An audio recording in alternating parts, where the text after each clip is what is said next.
The Cuyahoga County Committee of the Whole meeting, continuation of the budget hearings for Tuesday, October 24th, will please come to order, and the clerk will call the roll.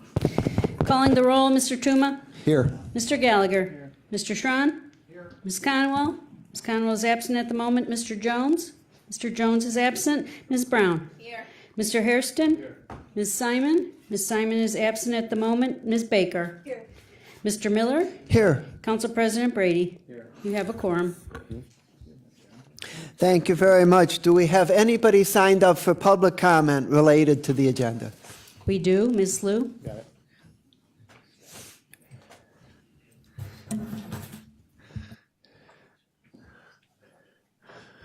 Ms. Lou, it couldn't have been too bad yesterday. You came back. Welcome to the committee. Thank you. Good afternoon. Well, today we have another interesting part of this budget hearing. And today is for all the courts, law reinforcement, basically. And actually, I just came from Family Justice Center, helping somebody to prepare paperwork for protection order. So I do appreciate the court, common plea courts, helping everybody on different levels for people with different ages and different needs in different troubles. However, their budget is also cut. From what I have heard, if the common plea court, they agree to have a certain budget cut, guess what? Not only the nice workers I met today, they may suffer a little bit. Probably you cannot even imagine because it doesn't show on the big budget book. For example, Adamsport will get hurt too, because in order for them to help the people with mental health issues or with addictions, for these people not to go into jail, they have programs to work together to help these people. So if their budget gets cut, that means Adamsport also will get further cut rather than the budget cut on Adamsport itself. So I think here comes the moment for all the county council members to think about it. If we keep going with all the budget cuts on all the departments, would that really be good for all the services everybody needs? All residents, doesn't matter they are below poverty, like the 200% or not. Everybody has equal rights, and they all need equal helps too. Some of the things may be different from certain people, but eventually it will all come back to us. If we don't strengthen our system to have all the departments to function in the way they should, that will not help. That probably means more people will go into homeless system, or actually they have to leave this county, which definitely doesn't help for our economies to grow. Believe me, recession actually is not over. It's still on all the ordinary people, most of the residents in this county. Please help. Thank you. Thank you very much. Do we have anybody else signed in? No, Mr. Chair. Thank you. So today is a very important day. It's the Judicial and Public Safety Services Day. I think some of the thorniest budget questions that we have to resolve are going to come up today. A professional and cooperative demeanor on the part of all parties involved will certainly help us get there, and I would ask for that. And the first item on the agenda is the Justice Services and Public Safety Overview. So it's listed as TBD, so who is the administration providing to do the overview?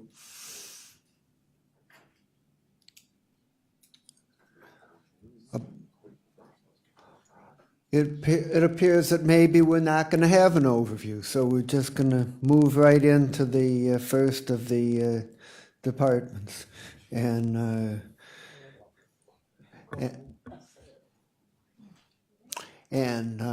by the courts agreed and requested for the juvenile division under the Common Pleas Court to go first. So I'm going to call on the Honorable Judge Kristen Sweeney to make the presentation on behalf of Juvenile Court. Good afternoon. Good afternoon. Welcome. Thank you for your time, attention, and consideration. Today, on behalf of the Juvenile Court, I am Excuse me, before you begin, do you have a written presentation? I have it in front of me, yes. Could you make sure that you get that to us? Oh, yes, I did that last year. I emailed it after. You made my remarks, right? That's right. Yes, We would like to receive them. Yes, Okay. you will. Okay, You will. thank you very much. Okay, sure. Okay, please Okay. proceed. Sorry for the interruption. No, that's okay. Today, on behalf of the Juvenile Court, I am addressing you regarding the biennium budget cycle for 2018 and 2019. The Juvenile Court needs a reasonable budget to operate. We have identified significant savings and revenue enhancements that equal $5 million, and this is no small feat. We have taken painstaking steps to comb each index code to get a bare minimum budget. This number includes us depleting all of our special revenue funds. We have left no stone unturned in an effort to improve court services for the children and families we serve, and in an effort to make the best use of county tax dollars. I've been here several times in the last year detailing all those efforts around mediation, home detention and electronic monitoring, day reporting, and more. County Council approved implementation of a pay equity study based upon the national courts and state court study that Council paid for. The point was to equalize juvenile court salaries with those in the general division in order to reduce turnover at the juvenile court. It was also intended to move people off of public assistance who worked for the court, as the majority of employees helped by that union contract or those union contracts and the study were making between $23,000 and $32,000 a year. When we were seeking help from the County Council with the union contract and compensation study, we put together a document detailing our efforts to cut costs and increase revenue. We believed we were agreeing to cut $3 million and increase revenues by $2 million. I have been told that there was a misunderstanding about our agreement, and I am truly sorry about that. This was not an intentional act to be uncooperative. We would not have come to you so many times over the last year if we thought we could fund that compensation study by ourselves in perpetuity. We included items when we were doing these discussions that were clearly aspirational because they depend in no small part on what happens on our dockets. One of the biggest issues affecting the juvenile court, about which I have never addressed this particular body before, is the opioid epidemic. Each of the nearly 2,000 Cuyahoga County children in foster care is a case on our docket. Since 2015, our abuse, neglect, and dependency cases have increased 81%. Each year they are up by roughly 35% over the year before. Yesterday, I met with the magistrates hearing these particular cases. Each of them reports seeing one overdose death each week. Moreover, as family structures change and more people have children out of wedlock, we are seeing increases in our private custody and support dockets. The vast majority of these cases come into our courts without attorneys, which makes them extremely challenging to process. Overall, filings in the juvenile court are up 15% from 2015. OBM is proposing that we cut our recommended budget by 15.5%. The juvenile court can cut 7.8% from its recommended budget. For our 2018 recommended budget, we need $38,649,750 to operate. For our 2019 recommended budget, we need $40,200,000 $2,492 to operate. We have made and are willing to make cuts, but in order to continue to function, there is a limit to what we can cut. Notably, I have not heard anyone say that we are wasting money or where we are wasting money. In 2015, we cut our 2016 budget by 8%. In 2017, the budget was cut again 5%, including $750,000 for assigned counsel. Now we are cutting again. We will have no special revenues left. Our special revenue funds are not meant to supplement the general fund or the county's obligations. The budget must be a number that will not negatively impact the vulnerable and disadvantaged children and families we serve in this community. We are obligated as the juvenile court and the community to keep this population in the forefront when implementing a reasonable budget. I would like to thank you for all of your time and attention. I would like to thank our presiding judge, John Russo, all of my judicial colleagues who are here today, and all of our hard-working court staffs for the hard work that they do every day. Thank you very much. Thank you very much. Questions by my colleagues? Councilman Tron. Your Honor, you indicated that the special funds are going to be drained completely, Yes, that's correct. so that means $0? We have $0 and 0 rainy day funds. And what does that fund or funds provide you as far as service support for your needs and responsibilities? We have, I don't know if any of you remember this, but like about 4 years ago, when the first year I was the administrative judge, and we had a huge problem with detention center violence. And I came and asked about hiring detention centers. Do you remember I do, that? and we also had problems with the caging and the way it was built, I think, and Yeah, all kinds of issues with the brand-new jail. Yeah. So those special revenues are to be used primarily for two purposes. And if I misstate this, my crack staff here is going to stand up and jump in for me, okay? But it is to be used for one-time expenses or for creative expenses that provide services to kids that are outside of normal expenses. Like if we had a creative project that would help kids, and we want to try to do that.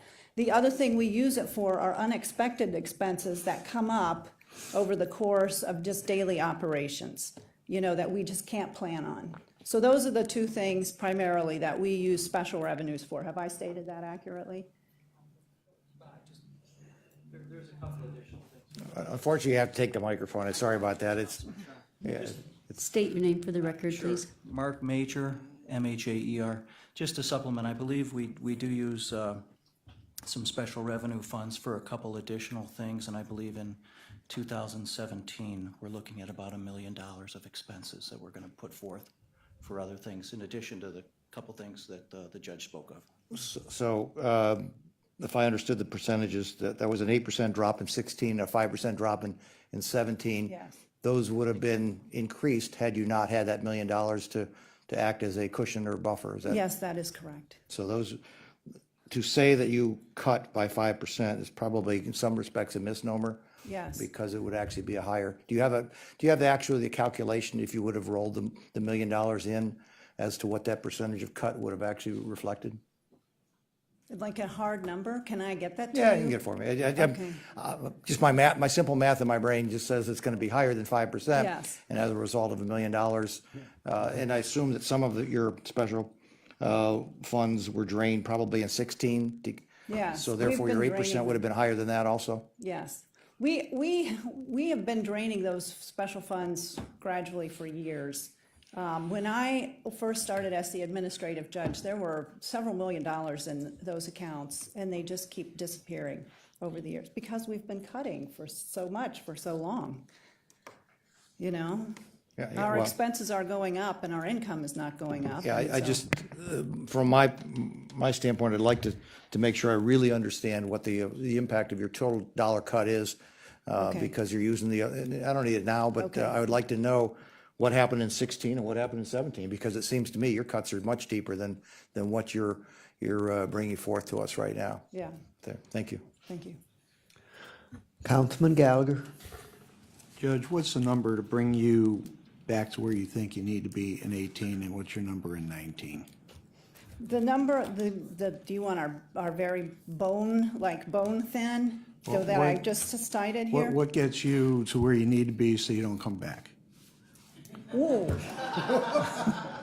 In a very nice way.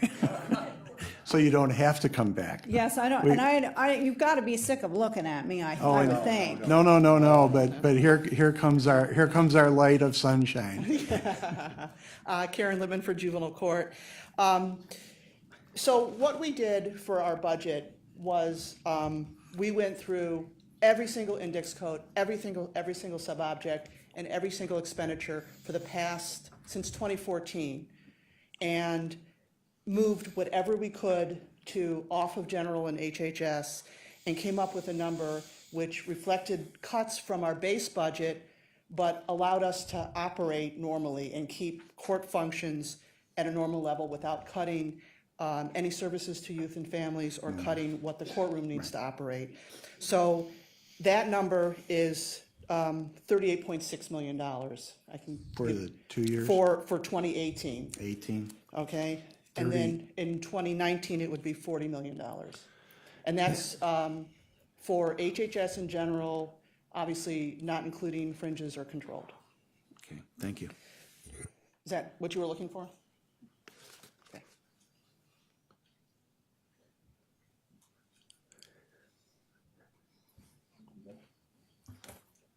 Okay. Councilman Tron. Just follow up, sorry about that, but we're obviously in budget, so we're not talking about the exciting stuff of the courtroom, but we're talking about the financial stuff. Does that 40 million for 19 and 38.6 reflect the study as far as rolling in that you presented to us and bringing people up to speed on where they belong salary-wise? It does, right? Yes. Okay, Right, so we're catching everybody up, we're getting everybody current, we're using the study to which we had asked to be done to get the proper relationship out there as far as market values to that. So everything is rolled into those two numbers. Right, so what we did is we actually moved everyone's salary in 2017, and the court moved $1.8 million of special revenue funds into general fund to cover those salaries. The county was supposed to put $1.5 million in so that would cover 2017. So the 18 and 19 numbers include the salary levels. Thank you. Is there anything else you want to ask her before she sits Sits down? down. On specific I'll numbers? hang out. Okay. Yes, I might have a question. Yes. Karen, could you get us that analysis? I'm sorry? Could you get us that analysis? Send it to them. Yes, I can absolutely send it to you. I would like to ask for a couple of comparisons. I'm looking in the budget book. And the budget book has $34,406,000 general fund for 2018 and $18,227,000 HHS levy subsidy. And the 2019 recommended in the budget book is $35,992,000, and the HHS levy subsidy is $18,394,000. So does that $38,350,000 that you quoted, is that the general fund number that you're requesting? So I just want to make a clarity that when we looked at our budget number from our base budget, the cut was actually, that the county recommended was actually $6.5 million, not $5 million. So that was when we talk about a 15.5% cut, it's $6.5 million off of our base budget.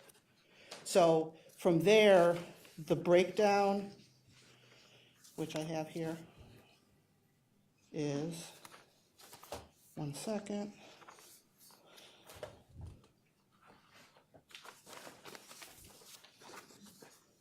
Of course, I had it on top.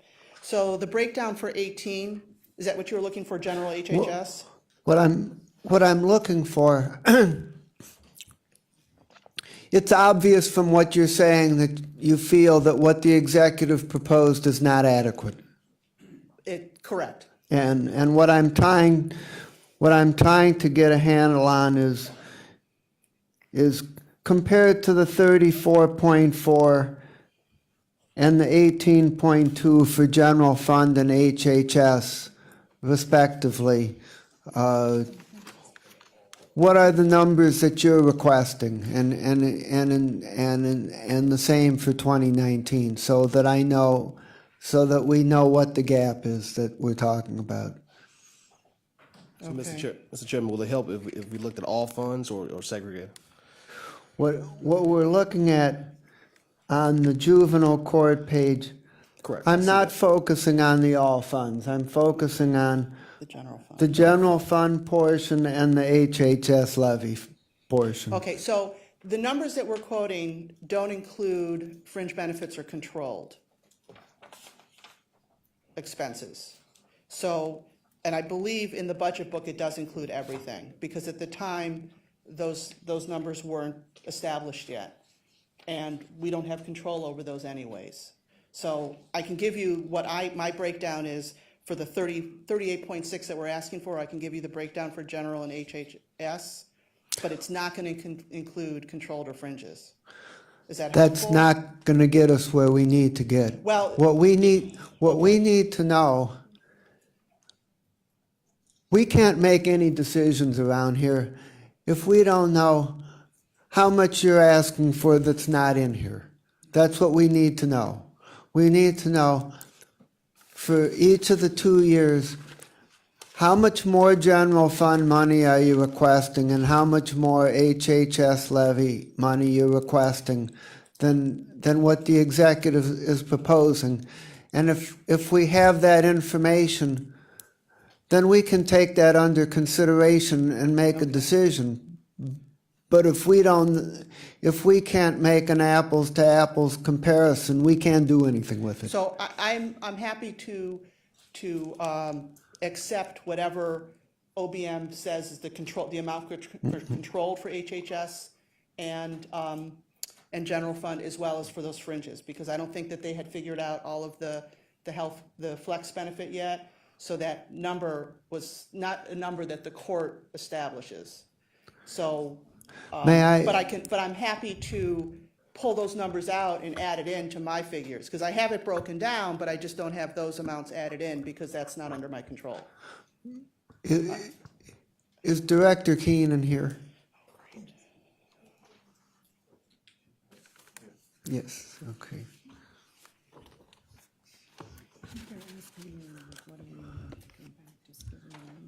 Yeah. Director, are you able to tell us how much, you said it's controlled services and what else? Fringe benefits. Can you tell us how much is in their budget for controlled services and fringe benefits so that we can get an apples to apples comparison here? Not off the top of my head, but we have those reports. I can get it in 2 minutes. That was provided to the court with final flex numbers and final control numbers. Okay, well, please work on it. When we need to know as soon as we can find out. So that we know what's being requested. Okay.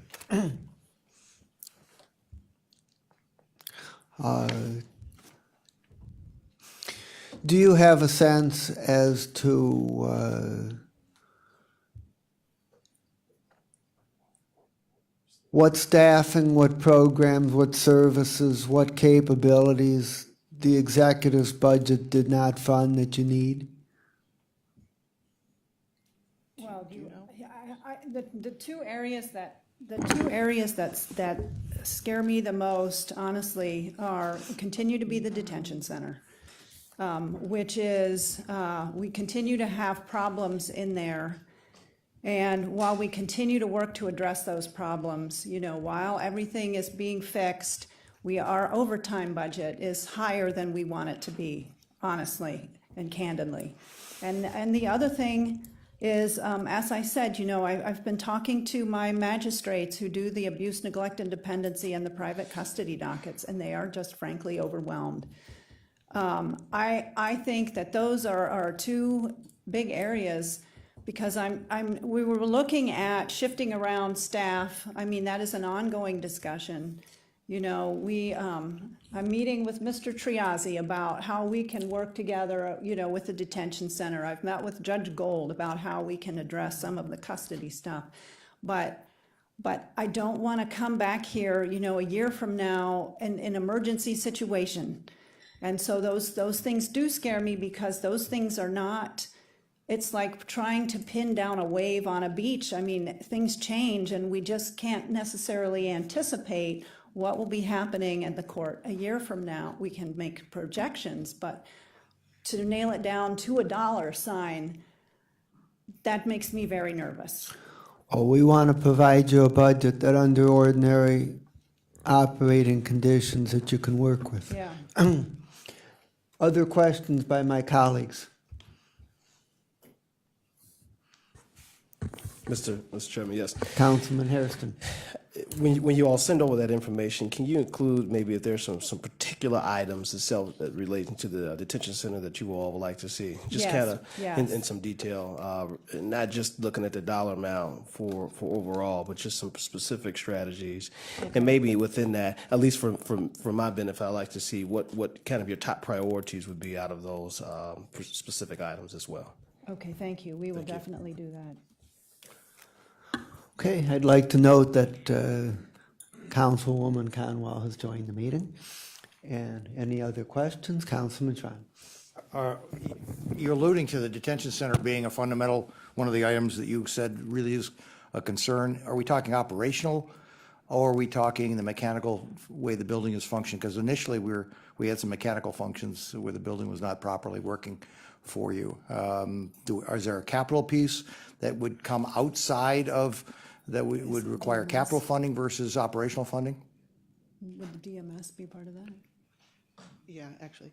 So there are some capital issues in the detention center.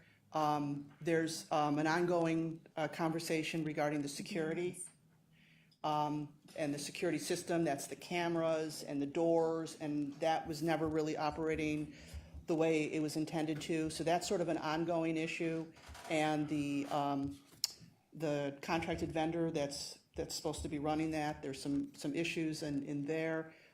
There's a detention management system which really manages the population. That's another ongoing issue. And that, I want to jump in. That's actually a big one. That DMS system, that is actually not one of, that is a capital expense, but that contract is really more of a public works. I mean, it's a major issue for us. Is it in your budget? Is it in our budget? Is it currently in the budget? Yes. No. Okay, so you're not planning, when you say that your detention center concerns are operational, but there's some mechanical things that need to be fixed with the capital dollars versus operational dollars? There's actually a lot. There's also, the Wi-Fi never worked properly in there. Can we do this? But Can we- are you budgeting for it, is the real question, or is that falling someplace else in Public Works? It's a public works issue. I don't know if it's in anyone's budget. Can we submit that? Can we go back and write that down and give you a document for that? Yeah, I'd like to see, because Okay. budgets are usually broken down into two components, the operational dollars and then those that require capital. And if the capital dollars are not being spent and it causes you operational additional time and energy, and because you don't have those systems in place, then it causes me some concern. Yes. And only because everybody is hearing my regular question up here. Is there any impact whatsoever? Are you having any involvement with the corporate ERP system that we're putting in company-wide? No, sorry about that, countywide in your division? Do you touch the ERP system at all? Yes, a number of the departments at the court are involved with ERP, fiscal, purchasing, and HR most notably. Okay, and what impact, if any, is that having on your personnel decisions? Because we were told yesterday that we were going to see significant efficiencies and effectiveness in the way it's going to make our operations as a county run. What reductions have you had in your budgeting because of that efficiency and effectiveness? I would say just the opposite. I think it's actually taking us more time, and it's going to be more, I don't see it making any efficiencies whatsoever at juvenile court. Okay, and you've sat down with the IT director for the county and gone through these details? No, I haven't sat down with the IT director. A number of the court staff have been invited to meetings as far as the planning of it and sort of some of the more frontline pieces of it. I don't see it as being any more efficient for court, for our functions. Okay, yesterday we were told that there's going to be 25 new additional people, plus, sounds like even maybe some more on top of that are being added to the ERP system, and we're going to reap the benefits of lower numbers throughout the county and other workforce areas. You're telling us that you're not one of those areas? No, because the court doesn't utilize every county system. Yeah. So we then would have to jerry-rig our systems. It actually may cost us money. We'll have to jerry-rig the systems we do into the new ERP system. Okay, thank you. Judge, when you put that report together about the capital or infrastructure needs, could you send that to the clerk so that Yeah. she could circulate it to all members of council? That is something that we're very much interested in. Yes, I will do that. Okay. Yes, Ms. Baker.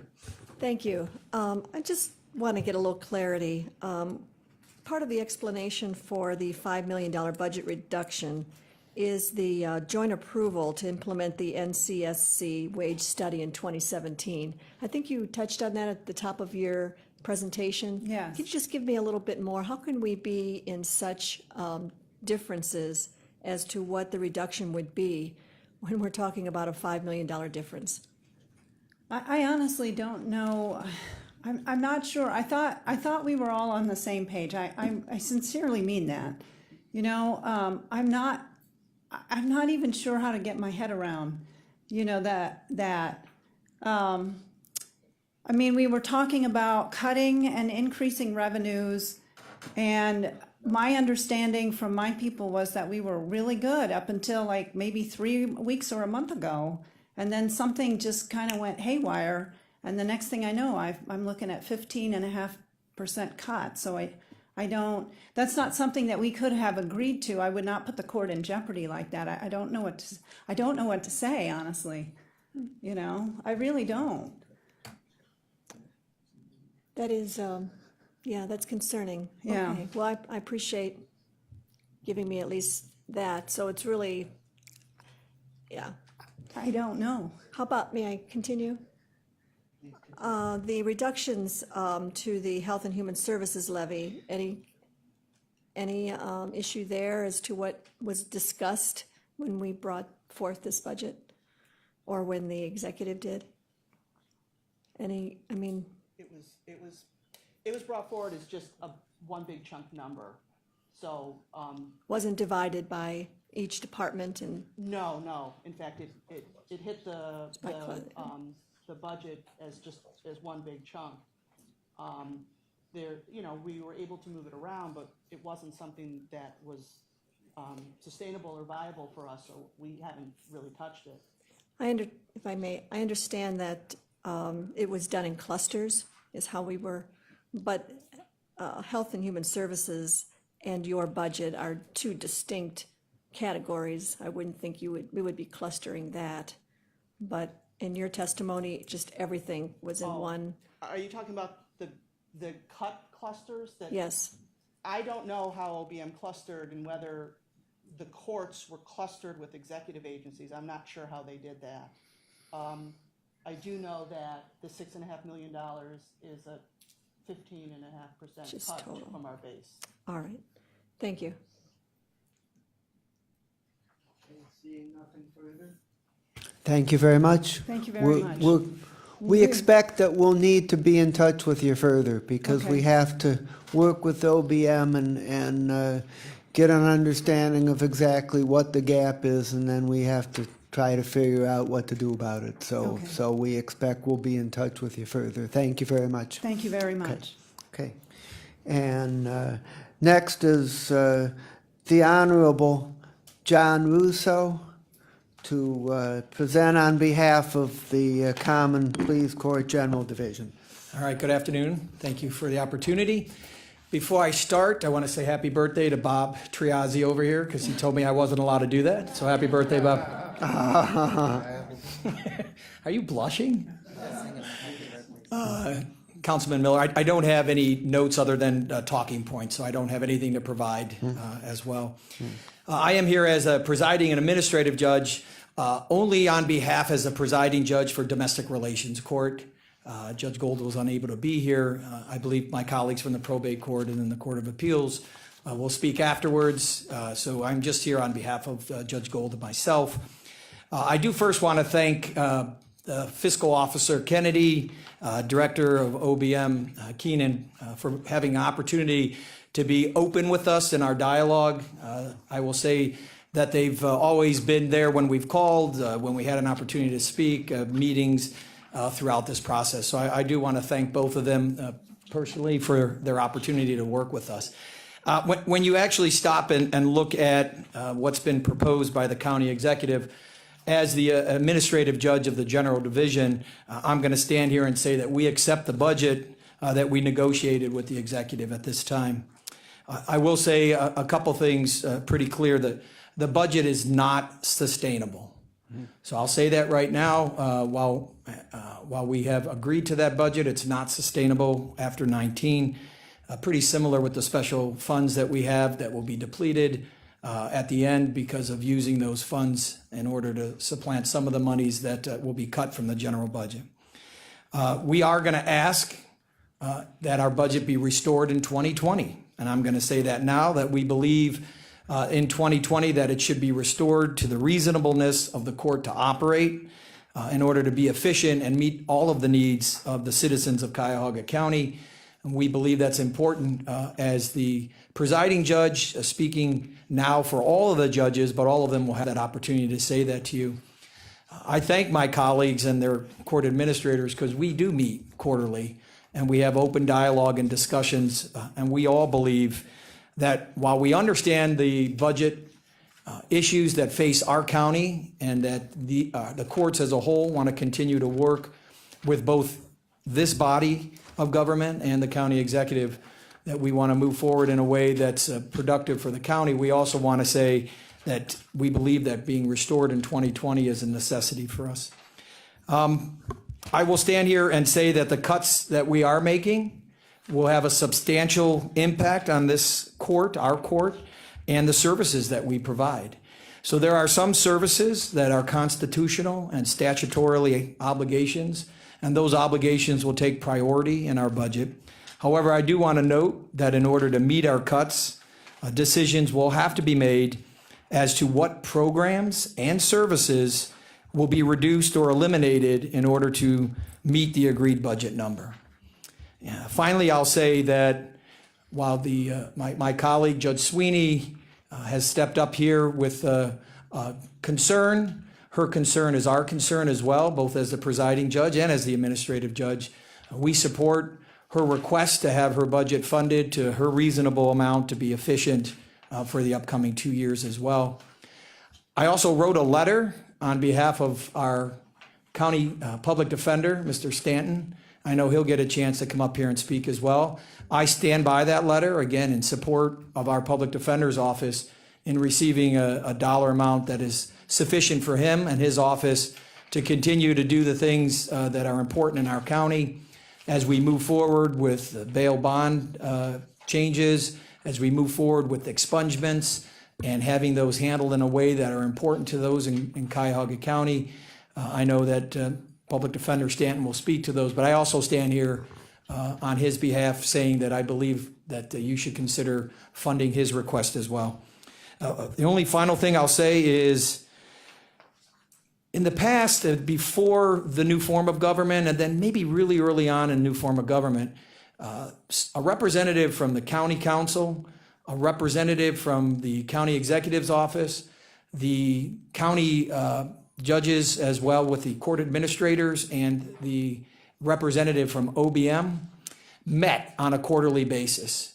I'm going to ask that that be reinstituted because we want to play a part in knowing exactly what's going on in the county budget-wise on a quarterly basis as opposed to waiting every 2 years to decide and be told, here's what's going on in the county. And not that we were told in a way that was wrong. We just want to play a part so we know. And so I am going to ask that we put that opportunity to back together a request to meet quarterly with representatives from the executive office, county council, OBM, and the courts so that we continue to have knowledge of where the county is moving as well.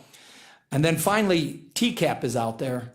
And I just say that because in 19, if TCAP is still in place and the state mandates us to participate in TCAP, we believe. I don't know all the acronyms. What is TCAP? That's the recent legislation that was passed that was going to give the county $4 million, 4.5 or 4.2?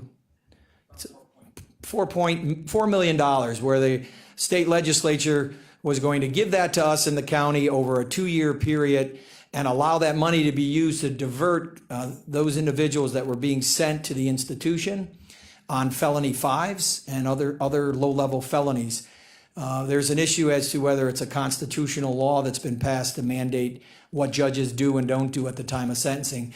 We opted out of that as a county, the county executive, the sheriff, and ourselves as the court opted out of this year, which was a non-mandatory TCAP participation. But next year it's mandatory, and if the law continues to stand statutory grounds, we will be told that we can't send certain felons to prison and keep them in the community. If we keep them in the community and house them in the county jail, there's going to be an increased cost. The sheriff was concerned about that, as the county executive was. I'm only bringing that to the forefront because it's mandated in July of 2019 that we participate in TCAP, which I believe will have some underlying dollar amount concerns to the county council as well as the executive once those are mandated. You're essentially saying it's an underfunded mandate because the state funding for this is not going to be enough to cover the additional cost. That is correct, Councilman. The state put this in place to divert about 300 individuals that would have gone down to the institution and now be kept in the community. If we send them to the institution, we're charged $75 or $72 a day off of the money they want to give us. If we keep them in the county, there's a dollar amount allowed by the sheriff to charge us. So we're getting charged if we keep them in the county. If we put them into services outside of the county, well, do we have enough beds and with some of the issues and treatment for those individuals? So it's a problem. It's on the horizon. I put it out there and hope that in these quarterly meetings, we start to discuss it now before it hits us in July of next year. So those are my comments, and I'd be happy to answer any questions. So the mandatory does it go into effect July of 2018 or is it the following year? July of 2018. So it was not mandatory this year. The majority, the larger courts opted out: Hamilton, Franklin, Cuyahoga County, Summit. And we opted out because, 19 first. in 19 it's mandated. 18 or 19? Next year, 18. Did I say 19? I'm sorry, Councilwoman. I said It's- both. it's- Confusing everybody, as a good lawyer does. We're going to straighten this out. It's fiscal year 2019, which is July 1, 2018. So it is both 18 and 19 because Correct. of the state fiscal year. Right, it becomes mandatory in 18 July. That's when it will become mandatory. Okay, I saw Ms. Conwell. Yes. No? Okay. Questions? Councilman Gallagher and then Tuma, and then Sean. Judge, Yes. 2020, what does percentage-wise, off the top of your head, won't hold you to it, does restoration hit? What percentage, do you know? I'm going to look back to Colleen Brown. Ballpark's good.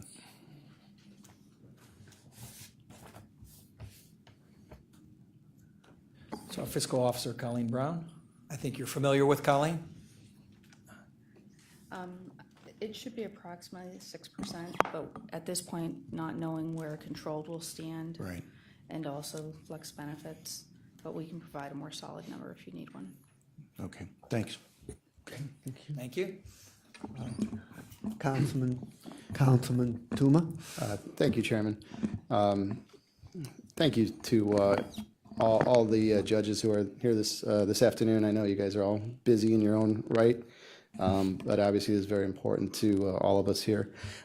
Judge, you mentioned beyond 2020, this isn't sustainable, and could I have some specifics as to what that means in terms of practical aspects of what's happening, over at the courts with respect to funding not going to specific programs or having enough personnel or what have you? What do you mean by not being sustainable beyond 2020? Well, I think if we'll use one example as a special project fund for the computerization. That fund will be zero.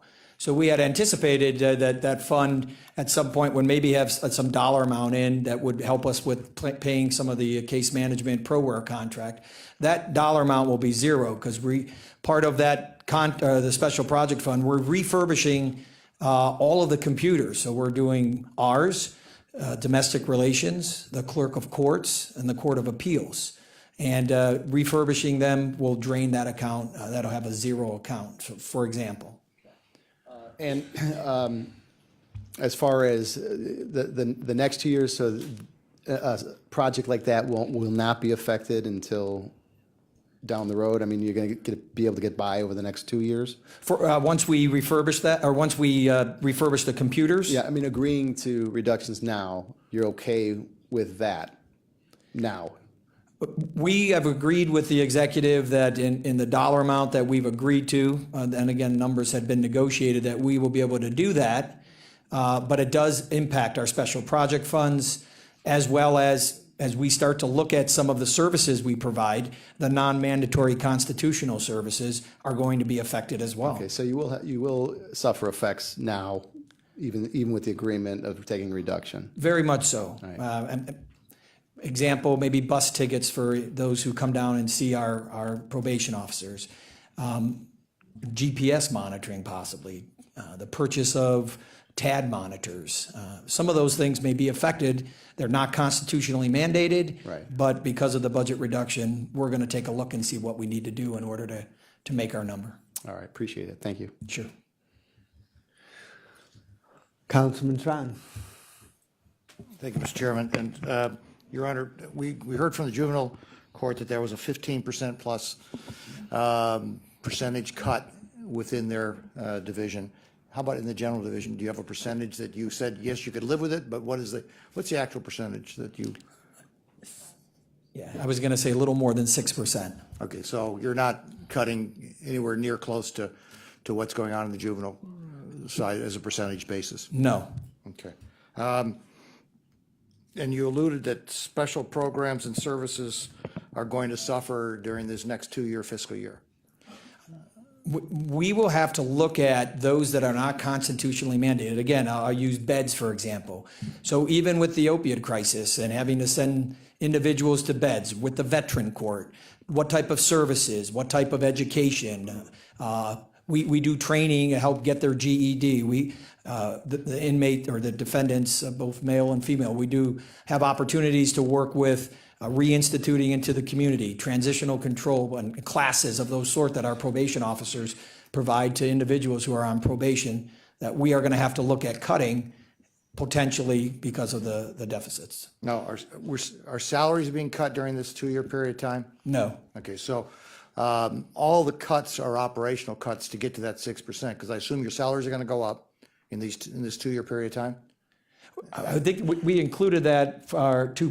2% for the 2 years? That's correct. Okay, so those are going up, which I understand the inflation and the cost of living. So therefore, your 6% is actually going to be hurting even more so, because that's after you've already put the 2 bumps in salary going in there. That's and correct. You're still going to get to a net of 6%. Correct. Then you got special dockets that other counties do not have, I believe, in place. We do. We have on the criminal side, civil side, we actually have a third of our bench as of now that'll be with specialty dockets, both commercial docket, reentry court, veterans court. We just increased a third court in our drug court. So Judge Bataya is dealing with specifically an opiate drug court now. So he's on a second drug court. Judge Sinnenberg has a third, and the prosecutor and I are talking about a fourth, where we're thinking of high-risk defendants who may not always benefit from a drug court, but really should. We're looking at a high-risk felon who might benefit from drug court, and we're looking at whether there's an opportunity. Now, whether that can come to fruition or not, we're not sure. We started to speak about that when he first took office. And at least my readings of this is that we're getting very, very positive results from the Veterans Court, from the drug court, and what's going on with all your specialty courts out there. So could you make a list of where these cuts are going to take place of an operational impact, so we can actually see what that's going to be on the human capital side? Yes. Okay. But now, I'm not going to be quite as nice on the other side. You said in 2020 they need to be restored, but by 2020 we should have the Supreme Court. And we're not here to do 2020's budget. We're only here to do 2018 and 2019. But you teed it up, so unfortunately we got to take a swing at it. Are you throwing me a curveball or fastball? Because I got to get ready. I'm a wrestler. I wasn't playing baseball. And neither did I. Yeah, but by 2020, we should have the Supreme Court recommendations coming down as far as what they believe might change, what changes might take place. I know you indicated that you think it's going to have to be reinstated to carry today's 2017 budget into 2020, but there's also a possibility that your staff could see an impact between now and then as a result, which would impact and lower your budgets by itself, would it not? Well, I'll speak to that, and then if I can answer questions. So what I'm asking for commitment. I'm just. Oh, no, so the Chief Justice had a dollar amount in her budget that she is going to commission the National Center for State Courts to come to the state of Ohio and review the workload of judges, from all judges, from municipal court judges to Court of Appeal judges. I believe that commission will then make a recommendation. I believe they're going to actually come in and start to monitor judges on how long their hearings are, how long they're spending time with specialty dockets. They will come up with some calculation. And there's no, for example, in Michigan, there was no, hey, we're going to come in and cut all the judges by X percent. They came in and did an overall review of Michigan and said, in some areas, we need to increase judges, and in other areas, we need to decrease judges. And we're going to do that by attrition, so nobody lost their job. And they did it over I want to say a 20-year period, it may even be longer, where they would eliminate approximately 300 positions over the course of the state of Michigan. And that's the same national center that did that report in Michigan. So if the report is finished and then there's recommendations made, those recommendations by the Supreme Court, whether the Chief Justice agrees with them or not, I know the Ohio Judicial Conference will look those over as well. Then a state legislator would have to take up those issues and bring them down and change the law. If the law then is changed to eliminate judgeships, then that would happen in whatever fashion it would happen, either increase them or decrease them. Over the course of that, the court would obviously fall in line with whatever the Chief Justice and the Supreme Court put in place for us here in Cuyahoga County. I will just say, you pay about $15,000 of a judge's salary from the county. So the majority of it is paid by the state. So the only dollar amount the county pays is 15 of my salary. And then what comes with the judge is the bailiff, and maybe the only two people that we hire is a bailiff and a staff attorney. So that dollar amount, I think Greg and I looked at that, as about $125,000 savings per judgeship if you were to eliminate a judge of county budget, county general fund money. Yeah, that's the only reason I wanted it. Yes. You brought up 2020, and it just seems to me there could be potentially intervening facts that could impact that reinstatement back to 2017's number. Yes. Okay. You also brought up the public defender in your remarks, and I know he's going to get a chance to speak. But from your past experience, have they been making the requests like other departments to get funding and things of that nature? It looks like, I haven't been around the whole Right. time, but it looks like they have been slow on the request side. I believe it's been pretty flatlined by as the administrative judge for my 4 years and even prior to that, I don't believe they've ever asked for a request in the time that I've been the administrative judge. And in sitting with the public defender and understanding where the department, where the defender is looking to increase, it's only going to benefit the county to have either public defenders that are helping move expungements, public defenders that are available to handle special cases over in the juvenile court, maybe even at the municipal court level, if we start to move this bail bond with down to that municipal level. So I believe his request, I wrote a letter on his behalf. I can't speak to where he's going to use that money, but I believe it's beneficial for the county. It would benefit the courts, and I think it would benefit the county overall.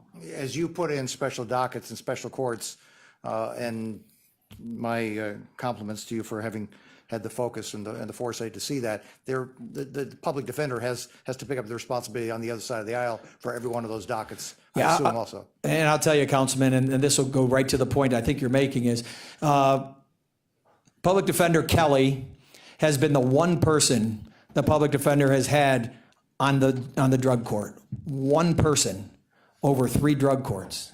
One person to handle that 3 drug courts. And now potentially fourth court. Correct. Potentially, if we had a 4th court, I don't know if he would be real happy with us, but hopefully, the comments he makes will have some impact on what happens with his budget. And then my last question is, what involvement, if any, have you guys had with the ERP, and how's it financially going to make it more attractive or easier for you to do your job in reducing salary and staff because of the efficiencies? Yeah, so I was speaking to my court administrator. I don't know if he wants to come up. We've had no interaction, so I believe we received an email just recently about setting up a meeting. Do you want to come on up? So Greg Popovich. And as far as the impact, we're not sure if it's going to have a positive or negative effect on us. We do a lot of our case management right now electronically. We're not sure how those will interact with each other. And so we really haven't had those discussions. And what did you receive recently? I just received an email from, I think it's Deborah Johnson, Colleen, is that right? Trying to set up a meeting with us. And that's the first time we've had any interaction with the county regarding this ERP project. I have no idea, and I can't sit here and tell you today what impact that'll have on us, what efficiencies, if any, that we would receive from that. So I'd be glad to, once we meet with her, to get back to you. And so we have a better idea what this project entails. The only reason I ask it now is because we're in the budget, and so therefore, if there are going to be efficiencies that were translated to in any of your calculations, they would be showing up in the budget. Thank you. All right, thank you.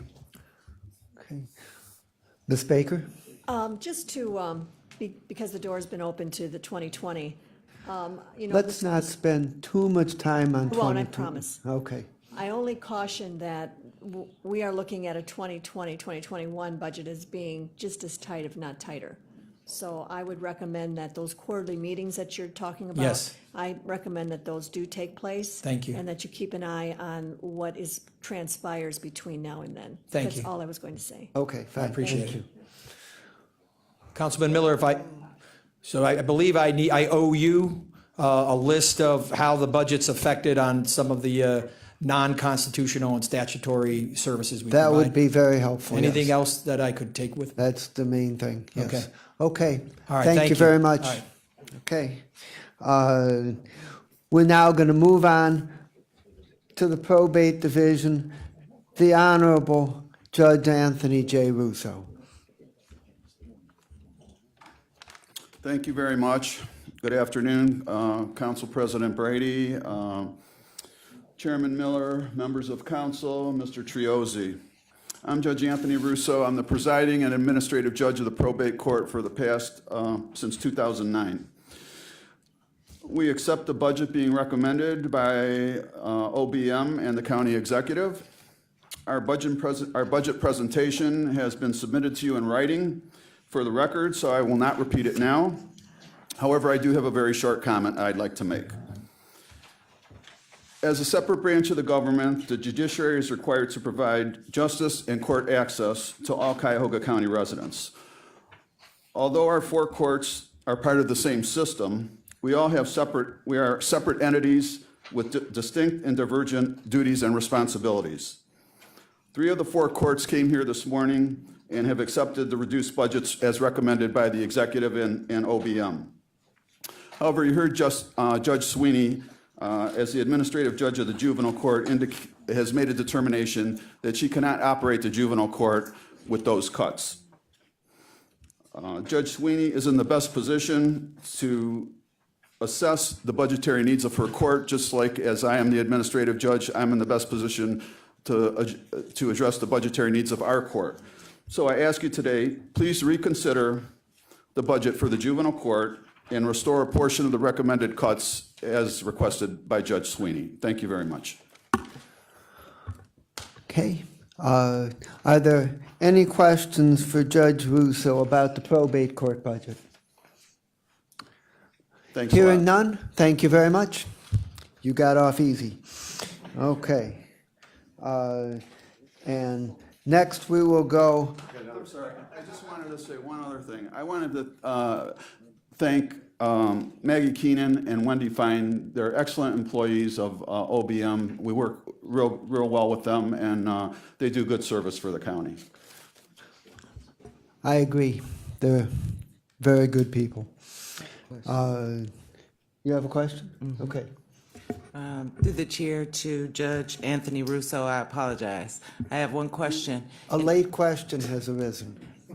Any of the cuts that you accepted, do they impact guardianship or guardian ad litem in any way? No.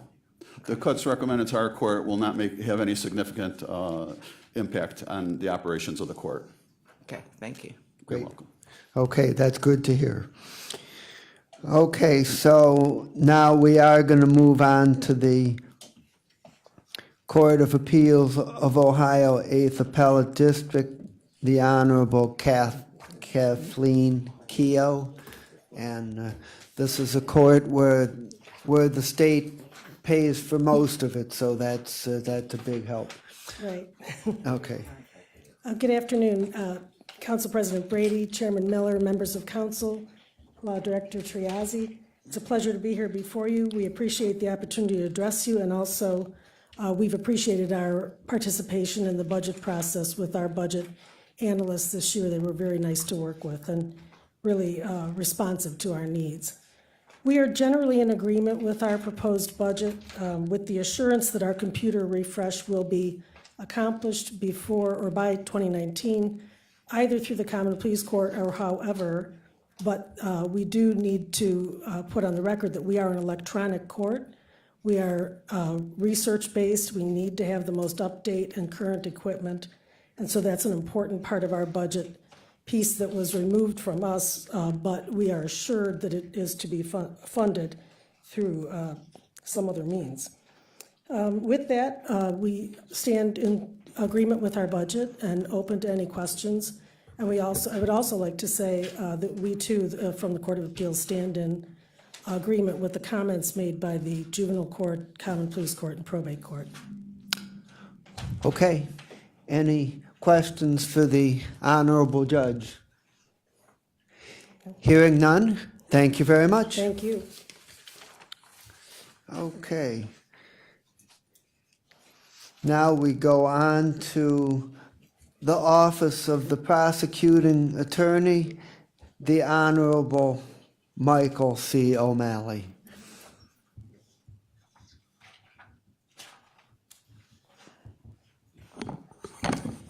Thank you, Councilman Miller.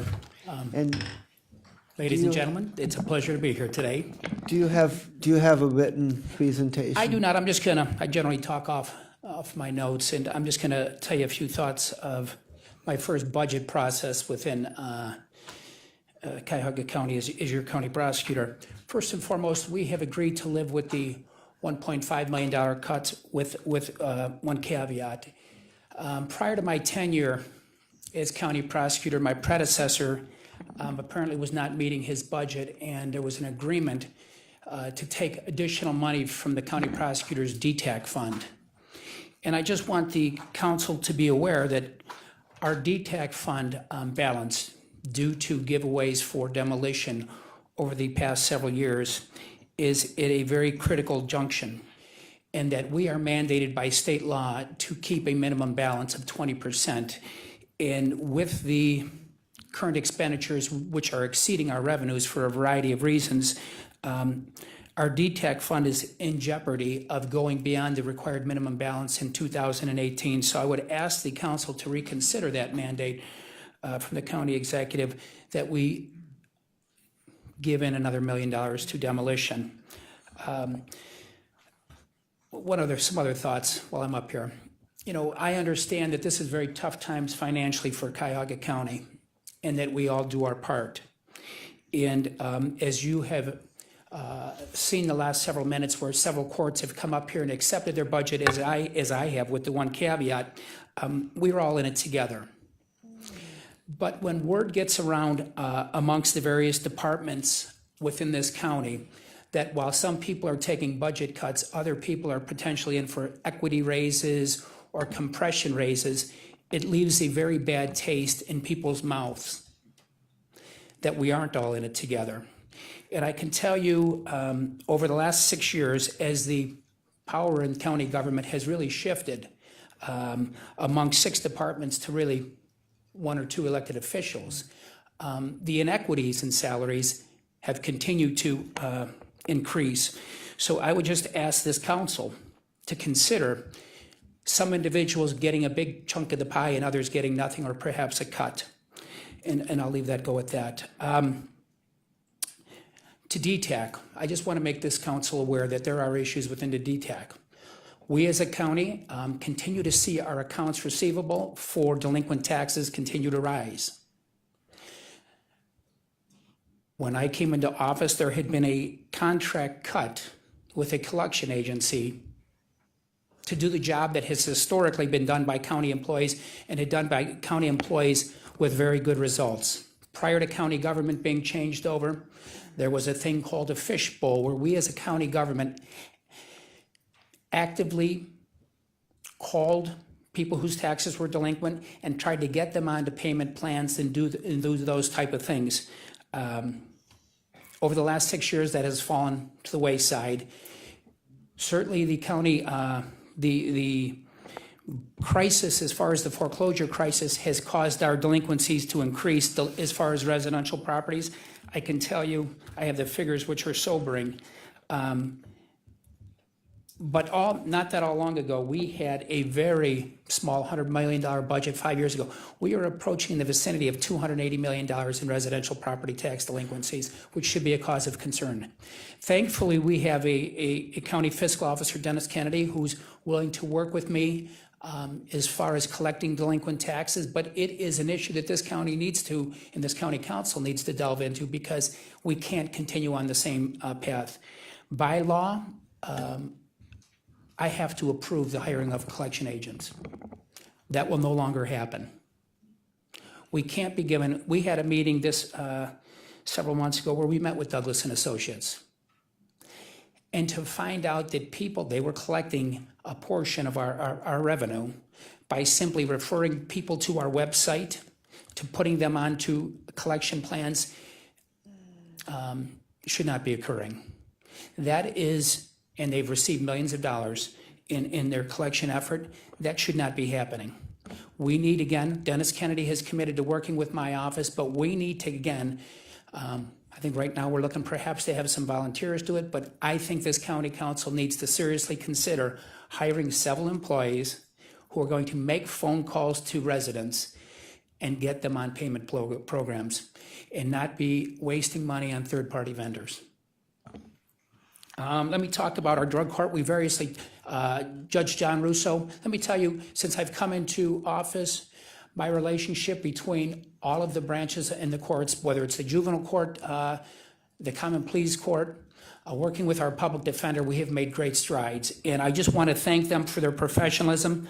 I want to echo Judge Russo's support for Mark Stanton in his effort to get better equipment for his public defending staff.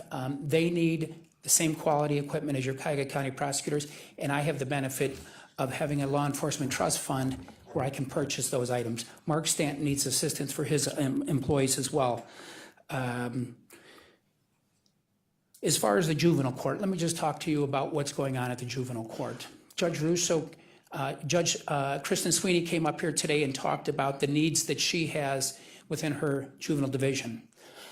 I don't have to tell anybody in this room the severity of the issues that we're facing within this county of juveniles committing crimes, juveniles being victims of crimes.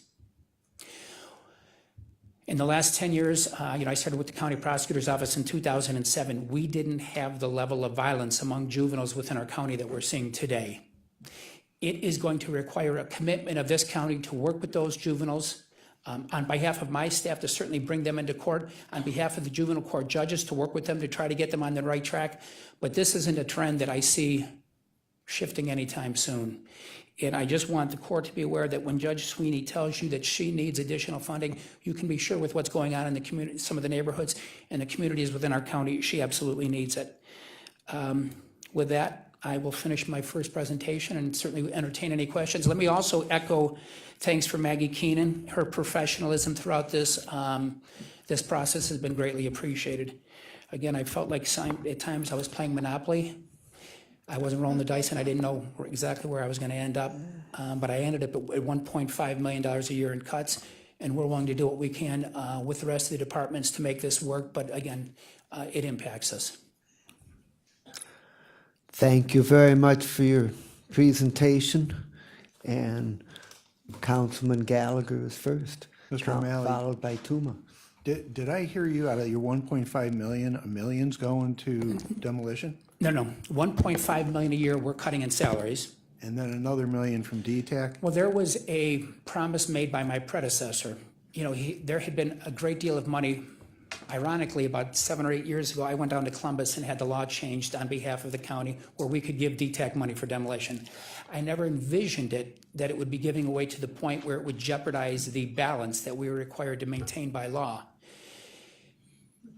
So we're giving up $1.5 million a year in salaries, but there are also, if you've seen, I believe it's in your notes, you will see that I was required to also maintain the commitment of my predecessor in maintaining a $1 million takeaway from our DTAC fund when it was able. And I'm here to tell you today that given the fact that we're spending more in DTAC than we're getting in, and much of that is due to the properties we're foreclosing on. Many of the properties are land bank properties. They're going to land bank. We're just not getting the revenues and the tax collection that if you were actually collecting viable properties. And that was one of my gripes of hiring a third-party vendor who could then cherry pick properties that were actually going to pay their taxes and allow us to recoup our 2.5% and the auditor to recoup his 2.5%.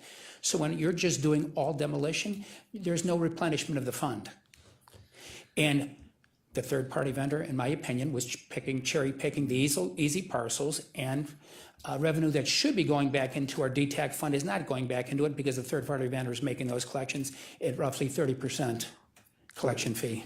So you're pulling back on the DTAC, you have to. I'm asking you to consider the fact that if you look at the DTAC balance, we're going downhill. We don't control your DTAC, that's up to you. Well, then I will make note of the fact that I've made this argument to you, and I hope you can take it into consideration that if in fact we are not able to maintain that commitment, that we don't. Councilman Tuma. Thank you, Mr. Chairman. Thanks for being here today, Mr. O'Malley.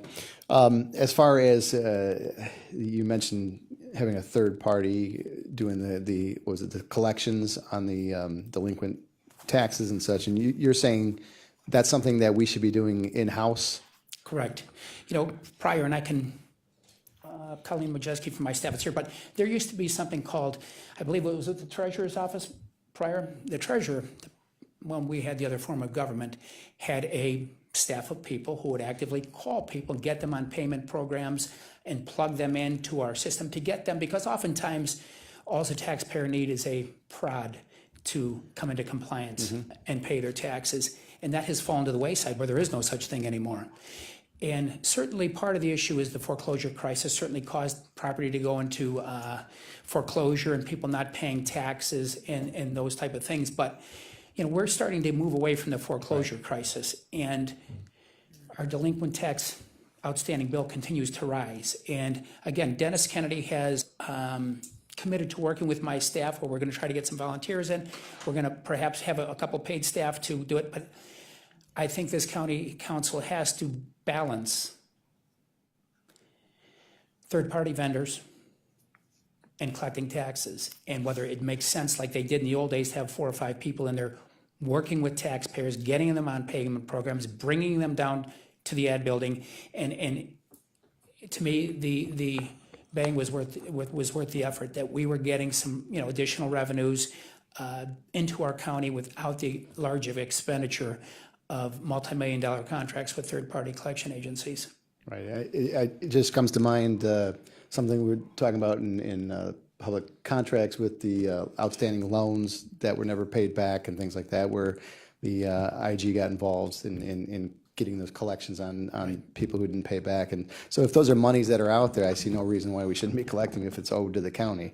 So My understanding, I think we are approaching $300 million, Yeah, and I don't have the latest number, and that's just residential. Yeah. Commercial's another figure, and obviously that's money that comes back to everybody's community, everybody's school system, and county government. Metro parks, you can go on and on, all the Right. people who are losing money as a result of the taxes not being collected. All right, appreciate that. Thank you.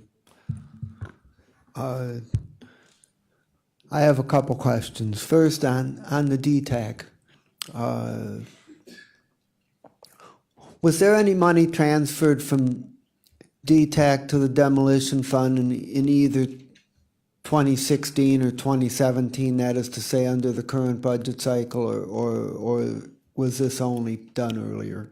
I believe it was done, there was, I think, $3 million in about 13 or so, but not in the last 2-year cycle, but it's as you noted from your budget book, it is an outstanding item that indicates that we are committed to doing this, and I'm very hesitant to do it, given the fact that we may have to come back to you and say we need general fund replenishment because we've fallen below our statutory mandate of 20%. The mandate is 20% of what? The yearly operating expenses of DTAC must remain, we have to have a 20% balance. So we have to, if it's $1 million a year to operate DTAC, we have to keep a balance of 200,000, but the number is 650, we have to keep in balance. And what's the current balance in the fund? 2 million? 1.9, but if you minus 1.9, you minus $1 million from 1.9, we're at 900,000. Mm-hmm. And we are taking in more, we are expending more than we're taking in. What's your projection for this year for DTAC for income and expense? Fanny, do you have it?